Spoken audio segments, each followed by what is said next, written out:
नाधवडे गाव पुन्हा एकदा विठ्ठल नामानं दुमदुमणार आहे।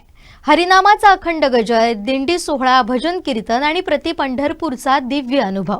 शनिवारी 25 जुलैला नाधवडे इथं भव्य आषाढी एकादशी महोत्सव रंगणार असून अनेक मान्यवर आणि सेलिब्रिटींचीही उपस्थिती या सोहळ्याला लाभणार आहे।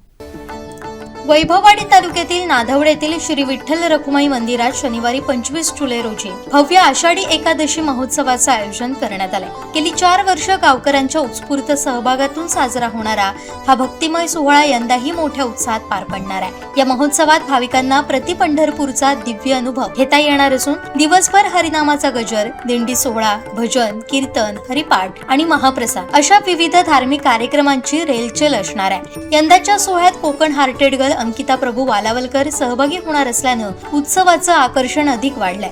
दिवसभर धार्मिक आणि सांस्कृतिक कार्यक्रम होणार आहेत। गेली 4 वर्ष गावकऱ्यांच्या सहकार्यानं हा महोत्सव मोठ्या भक्तिभावानं साजरा होतोय। यंदाही प्रति पंढरपूरचा अनुभव वारकऱ्यांना घेता येणार आहे। प्रथमतः नमस्कार, जय जय रामकृष्ण हरी।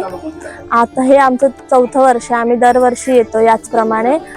आज कसं आहे, पंढरपूरला जाता येत नाही दरवर्षी, पण इथे येतो आम्ही आमच्या गावात आणि आम्हाला प्रत्यक्ष पंढरपुरात आल्यासारखंच अनुभवतं। आणि आम्ही सर्व इथे मनापासून सर्व करतो आणि खूप चांगलं वाटतं आम्हाला। वर्षभराने हा उत्सव साजरा होतो, त्या उत्सवाची कशी उत्सुकता असते वर्षाच्या या कार्यक्रमाच्या निमित्ताने? खूप आतुरता असते आम्हाला या कार्यक्रमाची। आम्ही 2 महिने आधी त्याचं नियोजन केलेलं असतं की आम्हाला आता गावी जायचं आहे। आता आम्ही माहेरवाशनी पण सगळ्या येणार आहोत या कार्यक्रमात। याचं नियोजन आता आपण पाहिलं तर केलेलं आहे, ते नियोजन कसं असतं? खूप छान असतं, खूप छान, म्हणजे खूपच छान असतं। सर्व इथे 1 महिना आधीपासून सर्वजण तयारीला लागलेले असतात। जे काय आहे ते सर्व आपले स्वतः पूर्ण प्रयत्नाने करतात।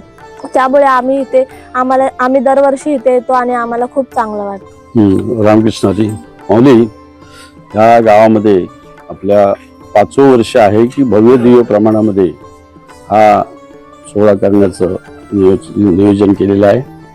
उद्या सकाळी या ठिकाणी कथेप्रमाणे मूर्तींची पूजा होईल ब्राह्मणांच्या हस्ते। त्यानंतर आमच्याच गावच्या ग्रामदेवता आणि दैवतांच्या पुढे चव्हाटी माते मंदिराच्या तिथे संपूर्ण गावामधल्या दिंड्या त्या ठिकाणी येतील आणि त्या दिंड्यानंतर त्या मंदिरामध्ये येतील आणि त्या मंदिरामध्ये येऊन नंतर या ठिकाणी कार्यक्रम होईल। हा नियोजित असा कार्यक्रम आहे। खरं म्हणजे हा छोट्या प्रमाणात होतं, पण गेल्या 4 वर्षापासून हे 5वं वर्ष आहे। हा आता भव्य दिव्य प्रमाणात सुरू झालेला आहे। इव्हन पंचक्रोशीतील सुद्धा भाविक या ठिकाणी यायला लागलेले आहेत। खरं म्हणजे आम्हाला याच्याबद्दल सांगावंसं वाटतं की जी जानथोड मंडळी आहे, म्हातारीची मंडळी आहे, अबालवृद्ध आहेत, ज्यांना पंढरपुरापर्यंत जाता येत नव्हतं, पण हे प्रति पंढरपुरासारखं ज्या ठिकाणी हा कार्यक्रम गेल्या 4 वर्षामध्ये हे 5वं वर्ष आहे। आणि आज या ठिकाणी सगळ्या भाविकांना येऊन आज गावातील छोटी मोठी जी मंडळी आहे ती आज या भावुकतेने, भावनेने श्रद्धा त्यांच्या ठिकाणी निर्माण झालेली आहे आणि चांगल्या प्रकारे त्यांचा साथ मिळते आणि त्यांचे आशीर्वाद आहे। धन्यवाद।